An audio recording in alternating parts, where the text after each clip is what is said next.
Which of the following hydrocarbon undergoes the addition reaction, ठीक है, किसमें जो है एडिशन रिएक्शन होगी और क्या बनेगा ये हमें बताना है। तो देखें ये यहाँ पर हमें दिया हुआ है, क्या है ये C2H6 C3H8 C3H6 C2H2 और CH4। तो किसमें जो है एडिशन रिएक्शन होगी, तो एडिशन रिएक्शन होती है अनसैचुरेटेड कंपाउंड में। अभी हमने हाइड्रोजनेशन प्रोसेस पढ़ा था एक क्वेश्चन पीछे क्वेश्चन में। हाइड्रोजनेशन में क्या होते हैं, एल्कीन में हाइड्रोजन ऐड कर दें तो एल्केन बन जाते थे, क्या बन जाते हैं, एल्केन बन जाते थे। और या फिर एल्काइन के साथ हाइड्रोजन की रिएक्शन कराने पर भी हम एल्केन या एल्कीन प्राप्त कर सकते थे, ठीक है, एल्केन भी प्राप्त कर सकते हैं, एल्काइन एल्कीन। अब एल्कीन क्या है, जिनमें डबल बॉन्ड होता है उन्हें हम कहते हैं एल्कीन, कार्बन कार्बन के बीच डबल बॉन्ड होता है। ट्रिपल बॉन्ड होता है उन्हें कहते हैं एल्काइन, ठीक है, जैसे, और सिंगल बॉन्ड होते हैं एल्केन, एल्केन।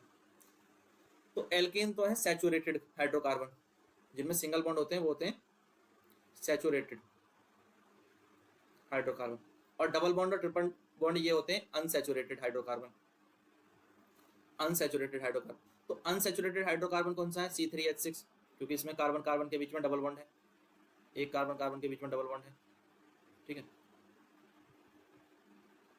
तो यहाँ पर हाइड्रोजन कितने हैं, 6 और कार्बन 3 और एक डबल बॉन्ड है।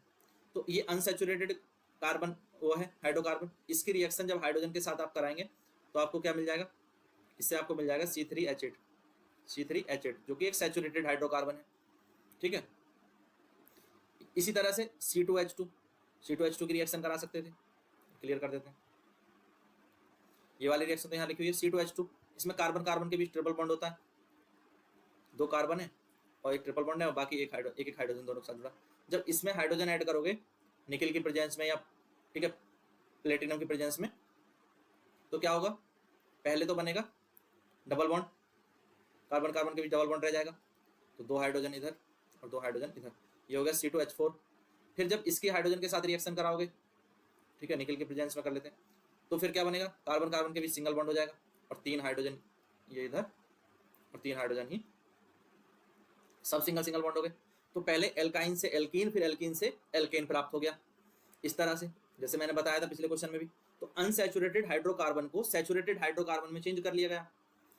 तो हाइड्रोजन किस में ऐड कर सकते हैं, जो अनसैचुरेटेड हाइड्रोकार्बन है, और इनमें जो अनसैचुरेटेड हाइड्रोकार्बन है वो कौन कौन से हैं, एक तो ये है C3H6, ठीक है, ये है प्रोपीन, ये प्रोपेन, ठीक है, प्रोपेन, और C2H2, ठीक है, C2H2 ये है इथाइन, इथाइन।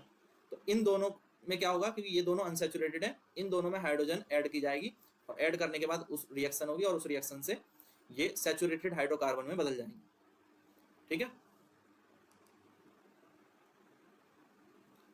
बाकी दोनों रिएक्शन यहाँ पर लिखी हुई है, ये C3H6 वाली भी और ये रिएक्शन, ठीक है, और ये आपकी C2H2 की रिएक्शन। क्लियर है, नेक्स्ट देखिए।